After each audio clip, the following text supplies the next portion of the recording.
invite our next presenter. It's Kazumi Attanayake.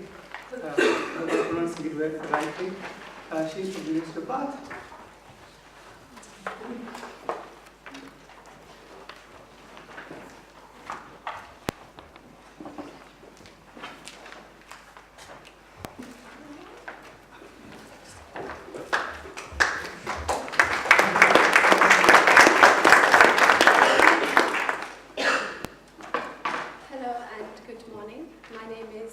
Kazumi, and I'm a first year PhD student at the University of Bath.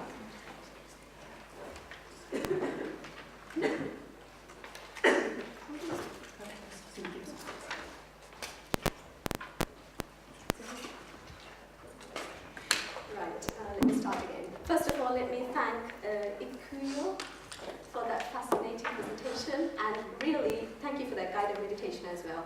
It helped me feel grounded before my presentation, in fact. Thank you so much. First and foremost, let me thank the President and members of the Meditation Society of the University of Northampton for organising this inspirational event. It's a great pleasure to be here today. As I said, my name is Kazumi, and I'm doing my PhD in education at the University of Bath. Today I will be presenting my research, basically what I undertook as part of my MPhil in education research at Cambridge. Presently my research interests actually center around comparative education. I specifically look at teacher professional development, especially on continuous professional development with respect to mindfulness practices. And so today my topic is responses and reflections of PGCE, trainee teachers on the introduction of Metta in mindfulness practice. Yeah.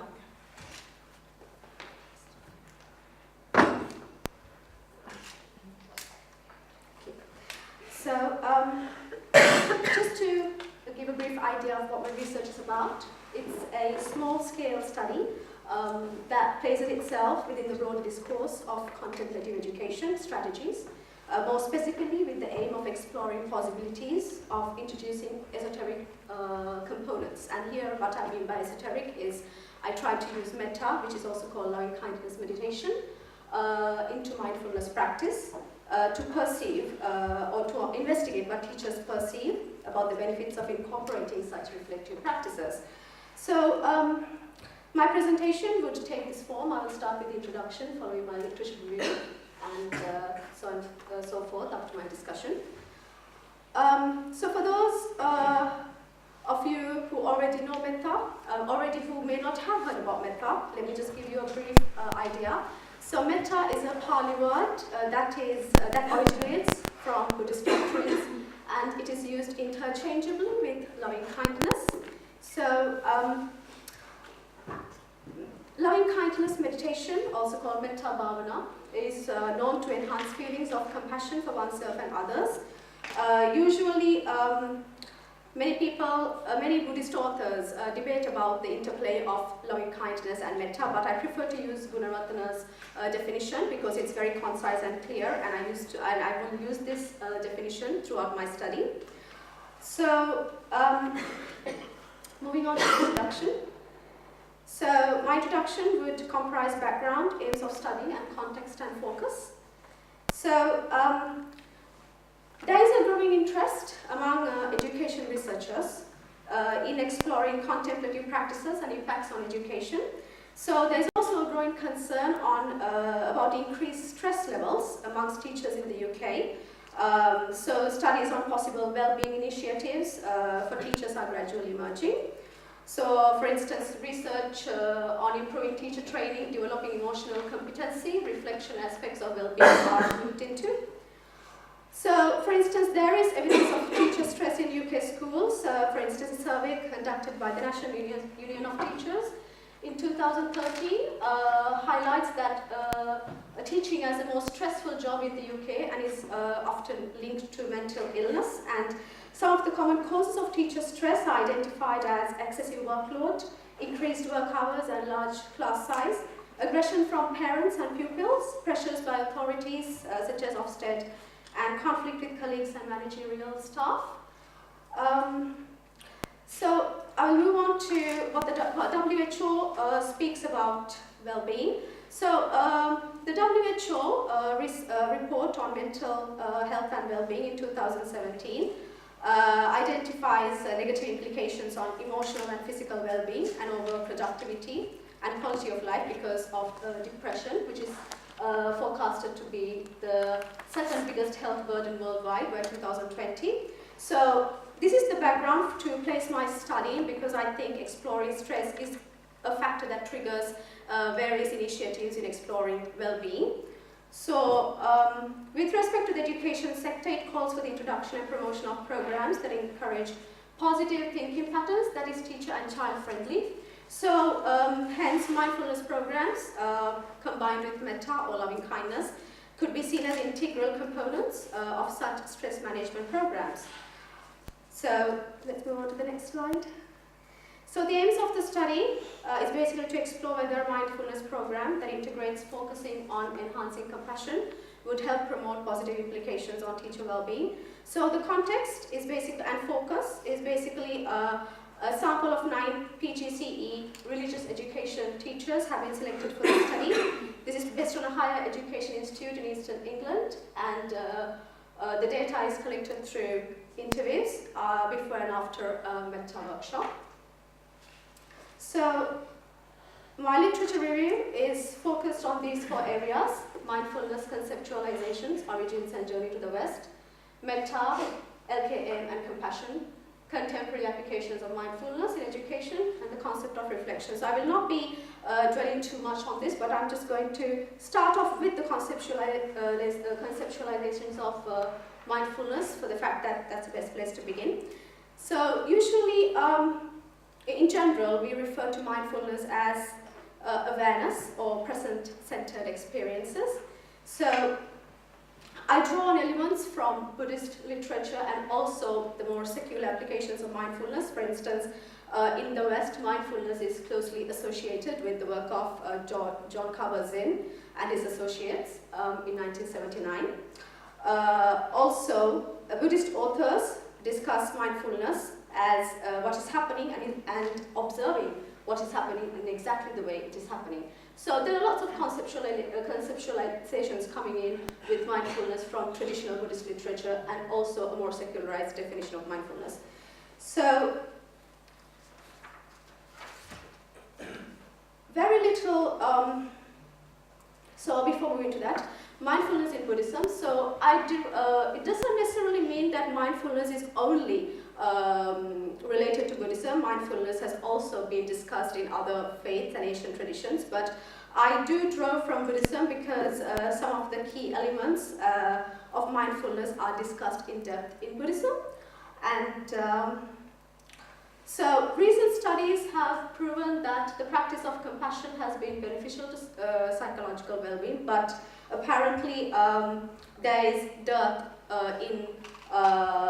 of in-depth qualitative studies that engage with participants. So most of them, a very little empirical research has been done, although this area is growing. So this small-scale qualitative inquiry attempts to address some gaps within this discourse that could obviously be refined by further research. So these are some of the research that has been done focused on loving kindness, meditation and compassion. So they explore aspects such as positive emotions, social connectedness, developing pro-social attitudes and reducing depression. So Metta and compassion. So in fact, there is no universal definition of compassion. Like I discussed before, the practice of Metta is known to enhance feelings of compassion for oneself and the others. Modern authors like Feldman highlight that compassion is a multi-textured response to pain, sorrow and anguish. It includes kindness, empathy, generosity and acceptance. So looking at all of these conceptualizations, I have kind of categorized my themes, which I would use to help me establish codes for my data collection. Right. So I'm going to bring in the concept of esoteric knowledge that I combine with Metta. So basically the idea of insider perspectives and in-depth discussion of Metta in Buddhist philosophy leads me to identify some close links with the notions of esoteric knowledge that Beck reflects on and relating to Jung's discussion of powerful knowledge. So in this case, Metta is viewed as a form of esoteric knowledge that has potential to trigger new ways of thinking about old concepts, in most cases where we basically take them for granted. However, one must bear in mind that offering powerful knowledge, for instance, Metta or loving kindness meditation, does not necessarily mean by itself it would lead to develop, promote compassion, because after all, it's a very subjective thing. So, the relationship between mindfulness, Metta, and compassion. So basically, there are implications that compassion is inevitably interlinked and co-functions with mindfulness. But the thing is, again, there is very limited research to prove this, although I draw from some Buddhist literature to kind of establish this link. For instance, Mirise 2004 says, Metta meditation in mindfulness exercises leads to freeing the mind of unnecessary disturbance of stress, anxiety, depression, and to cultivate wholesome thoughts of compassion. So a Metta practitioner would be able to understand his state of mind through mindful observation and reflection and determine his actions with self-compassion. So some contemporary applications of mindfulness in education and implications of teacher well-being. So basically studies highlight that often positive effects are associated with mindfulness activities such as better stress management, better teacher-student relationships, and better school leadership. Okay, so I'm going to go to my theoretical framework and research questions. So my theoretical framework is framed around secularization theory and emotional intelligence theory. So secularization theory helps me to understand how religion loses its authority as societies progress through modernization and rationalization. Emotional intelligence theory helps support and align the discussion of integrating Metta with mindfulness.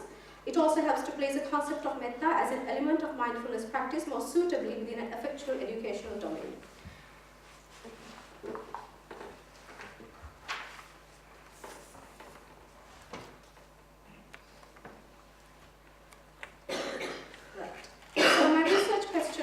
Basically, how do trainee teachers perceive and understand compassion within mindfulness? To what extent do they perceive compassion as important in their role as educators? What are the implications of Metta as part of mindfulness practice on teacher attitude towards compassion in the workplace? So these are the questions that I frame around to help me with my data analysis. I don't think I'll be able to go through it in depth, but I will try to give you a small outline of how I answer my questions and my findings. So my research paradigm and assumptions. So, excuse me. So my study is based on the epistemological assumption of constructivism, as it relies mostly on participants' views on the situation and concepts being studied. The assumption is that individuals or groups do create reality, but also help to construct knowledge through social interactions. So the study adopts an interpretative stance, as I was interested in carrying out an inductive approach and understand how meaning is created. From an interpreter's perspective, the researcher asks what can be understood about the social world. The study undertaken asks what can we understand through the responses and reflections of compassion, for instance, from the teachers, and also taking into account emerging themes of the research. Taking a phenomenological approach allows me to expand my understanding of the lived experience of the context into something with wide applications through interpretation. Right, so therefore, due to the small-scale study with a qualitative bent, phenomenology in this case allows for the exploration and understanding of issues of the phenomena. So my sample, as I mentioned, are PGCE religious education students who are trainee teachers. They are all British teacher students who were not culturally Buddhist but had some prior knowledge or experience of mindfulness. So my sampling procedures, basically a non-probability sampling procedure was a feasible option for the study, as I required a sample group selected based on accessibility and personal judgment, because I was looking for PGCE trainee teachers and I was looking for people who had a previous understanding of mindfulness. So religious education students were more appealing as compared to maths or science teachers. My rationale for using open-ended interviews as my method of data collection stems from the aim that I wanted to find out what participants thought and felt about Metta and subsequently compassion on their role as teachers. So the interviews had a semi-structured dimension. They were open-ended interviews and they were audio recorded with the permission from respondents. So the interviews took two phases. Interview round 1 aimed to answer my research question 1, and interview round 2 that followed the Metta workshop. It aimed to answer my research questions 2 and 3. So participants were allowed to reflect on their practice after the workshop and the interviews were done. So the interview guide consisted of a checklist of concepts associated with Buddhism and previous mindfulness and compassion research, which I discussed previously. So I wanted to explore concepts such as compassion, mindfulness, stress, classroom performance, well-being, attitudes towards work, things like that, through the interviews. So each interview lasted from 5 to 7 minutes. So the Metta workshop lasted 30 minutes. So I took the participants through a 2-staged guided meditation. So this included an introductory 5 minutes warm-up meditation guided by myself, and then the rest was a 40-minute YouTube video of a guided compassion meditation. So audio recording, I chose to audio record the interviews for transcription because it is a common practice in social science research and enables the researcher to actively immerse in the data gathered. So ethical issues, basically I highlight here, I needed ethics clearance, and also I had to provide participants with the participant consent form, and also I had to give them a choice of opting out of the research if they wanted to.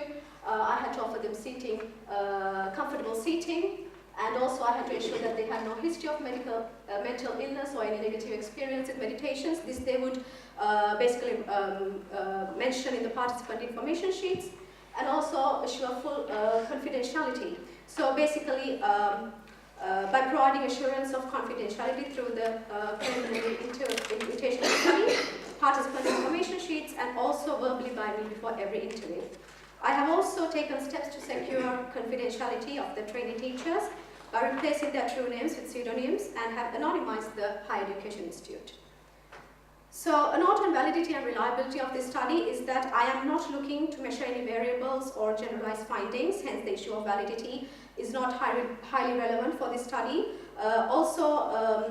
The idea of reliability is also not relevant because I'm not concerned about replicability of findings given the context and scope of study. I'm more interested in capturing richness of the context of the study.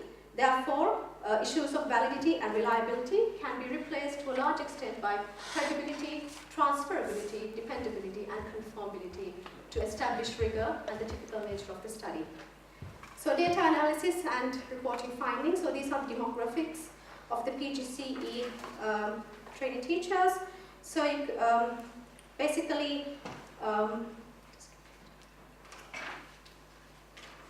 there were 4 male and 5 female trainee teachers. They were all British, and they were either in their first or second professional placement, and they were all religious education trainee teachers. So in terms of data management, data reduction, coding, I have transcribed individual interviews verbatim. Audio recordings were transformed into transcripts for coding purposes, thematic analysis for coding interview data, and coding was done from open to eggshell to selective coding, which involves moving from initial theory to developing relationships between codes for emerging theory or findings. So some of the themes that and codes that basically, the codes that emerged in interview 1 before the Metta workshop was basically most of the teachers associated compassion with empathy and kindness, and mindfulness they associated it with awareness, focus, and reflection. Interview 2, after the Metta workshop, they began to give more well-rounded reflections of compassion, mindfulness. They spoke of compassion in terms of self-love, altruism, reinforcing attitudes of goodwill. In terms of mindfulness, they would associate it with being grounded, well-being, self-reflection. They also spoke about well-being as a teacher, so they related it to present-centeredness, self-love, ability to manage stress better, and also a positive work environment. There are also some limitations to the Metta workshop that we discussed in the interview 2. Concrete phrasing needed, concerns about lasting effects, and many suggested that there needed to be a focus on applied compassion. So I will just go through some of the responses that they have given, which I will categorize under certain themes. So participant responses and reflections of compassion and mindfulness from interview 1. So many related, some participants equated compassion to a sense of empathy. They always attempted to involve the other in their understanding of compassion. For instance, Ben, he says, I link it a lot to empathy. For me, it's being able to see other people's point of view, being able to empathize with that and really show that you understand. Next, some participants saw compassion as having an element of caring and therefore needed, therefore a sense of kindness was reflected by their responses. So for instance, Harry would say, I would say not to just understand, but think of it as an important and then to act upon that way in a way that minimizes harm or does some kind of act to go along with it. Or Tina says, caring for others in an inherent sense. In terms of mindfulness, they associated mindfulness as being aware of what is around them. For instance, they say, I think of mindfulness as just being sort of aware of what's around you, sort of in the moment and present. Mindfulness as reflection, and also compassion as part of teaching. Almost all the participants discuss compassion as outward, as in terms of their students, as opposed to inward. So many of them, actually, it was interesting to see that they reflected on compassion as an outward thing more than an inward thing. Right, so I'll just go for the interview 2. I don't have much time. Interview 2, views on compassion, mindfulness, and teacher well-being. So again, here they began to give more elaborate reflections on compassion, mindfulness. For instance, they associated compassion as self-love, compassion as altruism, and mindfulness, they saw it as something that brings about well-being as a teacher, and also they associated teacher well-being with self-care. So finally, I would like to draw your attention to some of the highlights. So before the introduction of the Metta workshop, trainee teachers equated compassion merely to empathy and kindness, and mindfulness just to awareness and focus or reflection. But with the introduction of Metta, the participants began to respond more philosophically and reflect on the practical applications of compassion. Many suggested that, why don't we go for something called applied compassion? They provided more well-rounded perceptions of compassion and reflected more the notions of compassion and mindfulness in depth. So basically, in both the instances, we could see that mindfulness and compassion always merge within the benchmark of well-being. And the limitations, I would say that in terms of the limitations of the Metta workshop, participants mainly viewed that there should be greater focus could be placed on applied compassion. There were concerns about lasting effects, so just one-off Metta workshop will not work. Basically, people were interested to see how a sustained program of Metta workshops would, they were interested to see the results of a sustained program of Metta in mindfulness. And also the challenges. Basically, the wider challenges for these workshops is that there's skepticism and pessimism from education circles, barriers to longevity, and also some practices may not sufficiently address teacher stress, and there's a greater need for government policy amendments. So my concluding remarks is that the study was conducted as a qualitative inquiry to explore a new facet of mindfulness practice, and the practice of compassion in mindfulness programs in a Western educational context is not very common, although much emphasis is given to stress reduction by awareness. However, the aspect of awareness, according to traditional Buddhist philosophy, would be given better meaning when combined with the practice of Metta. Metta is known to induce positive feelings of goodwill towards oneself and others. With this in mind, I was interested to explore how an introduction of Metta to trainee teachers shapes their reflections of compassion. And also, in the UK, teacher stress and burnout have become a modern day problem. So these programs, it can be looked as a way to promote positive thinking, well-being, and also other wider implications of stress. So basically, I'm going to round up my presentation with this quote by Stephen Batchelor. A compassionate life is one in which our resources are used to optimum effect. Just as we need to know when and how to give ourselves fully to a task, so we need to know when and how to stop. So I conclude my presentation. Thank you very much.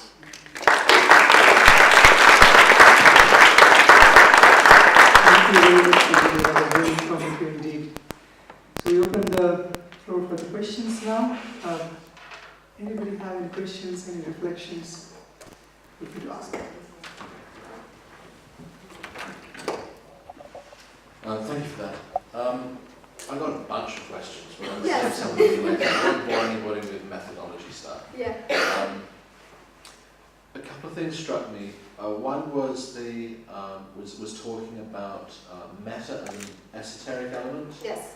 And metta's never struck me as terribly esoteric. Esoteric to me has always meant kind of a hidden, sort of secret practice. Yes. Whereas metta, I think, is something that's always been quite open and quite accessible. And it just seemed, I wonder why you... Yes, because that is not something that is more spoken in education circles at the time I was doing my research. Maybe it's more merged into mindfulness practice now, as I see in most of the practices that they take, especially in the NHS and things like that. But I think the discourse, basically the conversations of compassion, is not something that I saw as very significant in the literature of mindfulness in education. So kind of the notion of it being esoteric is almost sort of metaphorical. It's esoteric within education studies rather than within yes. Right, okay. Yes. Can I ask that one? Yes, yeah. I wondered if you were kind of viewing this as sort of a way into a broader agenda for contemplative education. Yes. Yeah, and whether, I mean, the workshops that you led were about people's personal experience, weren't Yes. you? Whether you kind of Yes. see kind of a trajectory beyond that to introducing notions, and your challenges are spot on. Those, I think, are kind of where some of the interesting things are, and some of this has to happen at policy level, not just kind of Yes. inside teachers. Indeed, And I wonder if you'd say something about kind of the role of contemplative education I will broadly. I will relate that to my current research that I'm doing for my PhD. I'm actually focusing on the continuous professional development of teachers. So what I see in the literature is that most of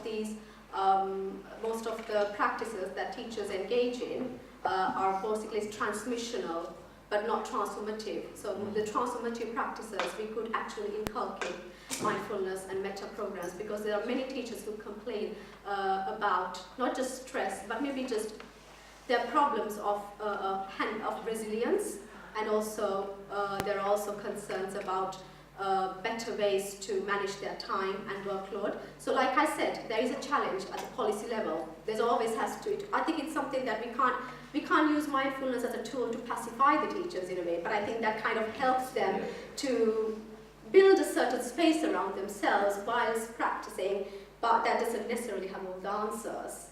Yeah. Otherwise it becomes Indeed. a neoliberal tool to make sure I that perfectly teachers agree don't with get that. too bolshy. Yes. Yeah. No. So it's just seen as a method that would help them handle certain challenges within their circle of work, but that does not necessarily mean that this is going to be the ultimate solution for them. It has to definitely go into policy level, definitely. Excellent, Thank you very much. Thank you. Yeah. Hello. Why did you choose metta meditation as a tool?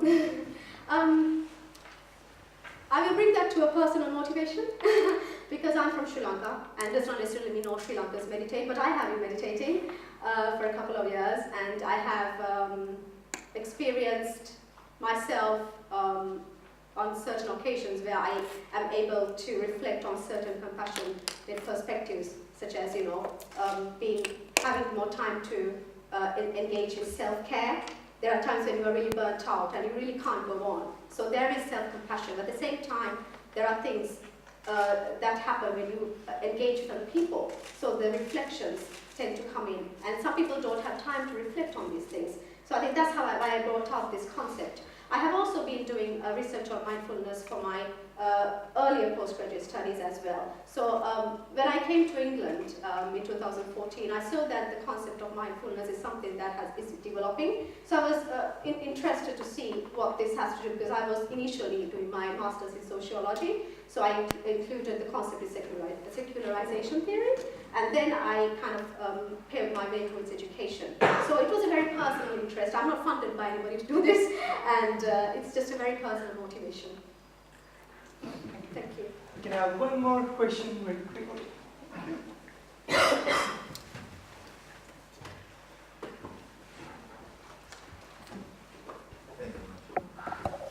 Could I ask what direction you are heading with Metta meditation? We know that there are two aspects for meditation or mindfulness meditation. One is samadhi, and the other vipassana. Yes.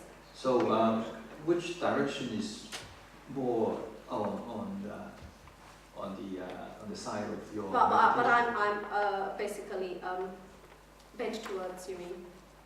Yeah. Okay. So I would ideally like to go for vipassana, but I think in a Western context, I think vipassana is something that deals with insight, so it's more in depth. So I don't think that the versions of mindfulness programs that are conducted, especially in the West, would actually enable someone to adopt vipassana elements. But I think samatha means samatha meditation helps to calm the mind. That's what people want at the moment. So my research actually focuses on the streams of samatha for relaxation. So that's where I kind of create my niche. Yeah. One follow-up question is that because your research is focused on the teachers, Yes. or trainee teachers, Yes. one of the aspects of setbacks or difficulties they would encounter is compassion fatigue. Do you think which is more important to let them out of that? I think compassion fatigue, as you mean, the pressure to be compassion, is that what you tried to express? Yeah, since you said about compassionate meditation. Yes.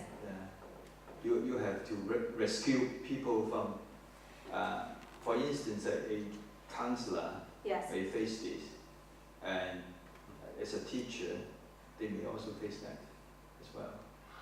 Yes, I think this is basically a teacher who is, because I think one of the reasons in the educational literature that we find is that teachers are not given time for self-reflection.